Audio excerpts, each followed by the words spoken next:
Assalamualaikum warahmatullahi wabarakatuh. Halo teman-teman, perkenalkan nama saya Ahmad Zaki. Saya dari kelas 10 TKJ, asal sekolah saya SMKN 8 Kepulauan Selayar. Pada kesempatan kali ini saya akan menyampaikan penjelasan mengenai 10 rumus Excel. Sebelum itu, marilah kita mengetahui apakah itu Microsoft Excel. Microsoft Excel merupakan salah satu perangkat lunak yang efektif untuk mengatur dan menganalisis data dengan efisien. Hal ini semakin lebih mudah dengan adanya berbagai rumus Excel yang cukup membantu pekerjaan. Menurut buku pintar Microsoft Excel karya Puspaswara, Microsoft Excel memiliki peran penting dalam pengelolaan data dan melakukan perhitungan matematis yang diperlukan dalam berbagai konteks kehidupan dan bisnis.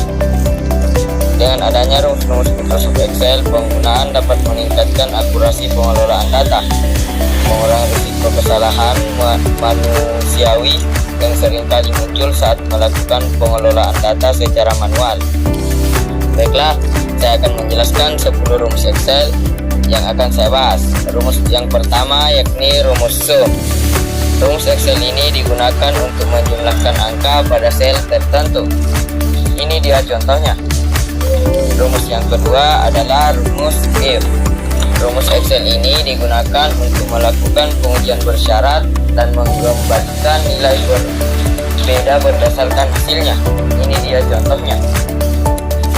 Selanjutnya rumus yang ketiga yakni rumus count. Rumus Excel ini digunakan untuk menghitung jumlah sel dalam rentang yang berisi angka. Ini dia contohnya. Selanjutnya rumus yang kelima, rumus average. Rumus Excel ini digunakan untuk menghitung rata-rata rentang sel berdasarkan baris dan kolom yang dipilih.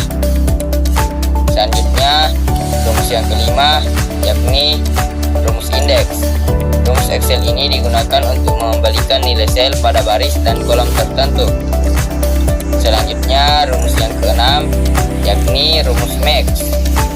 Rumus Excel ini digunakan untuk menemukan nilai maksimum dalam rentang sel.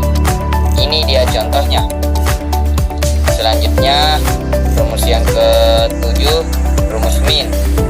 Rumus Excel ini digunakan untuk menemukan nilai minimum dalam rentang sel. Ini dia contohnya. Selanjutnya, rumus yang kedelapan yakni rumus left. Rumus Excel ini digunakan untuk mengekstrak sejumlah karakter dalam sebuah kata atau angka di bagian sisi kiri. Ini dia contohnya. Selanjutnya, rumus yang kesembilan yakni rumus right. Rumus Excel ini digunakan untuk mengekstrak sejumlah karakter tertentu di bagian sisi kanan. Ini dia contohnya. Selanjutnya, rumus terakhir yang akan saya bahas yakni rumus min. Rumus Excel ini digunakan untuk mengekstrak sejumlah karakter tertentu di bagian tengah. Nah, ini dia contohnya. Baiklah teman-teman, itulah tadi pembahasan singkat mengenai 10 rumus Excel yang baru saja saya bahas. Untuk itu, lebih dan kurangnya mohon dimaafkan. Wabillahi taufiq wal hidayah. Wassalamualaikum warahmatullahi wabarakatuh. Sampai jumpa teman-teman.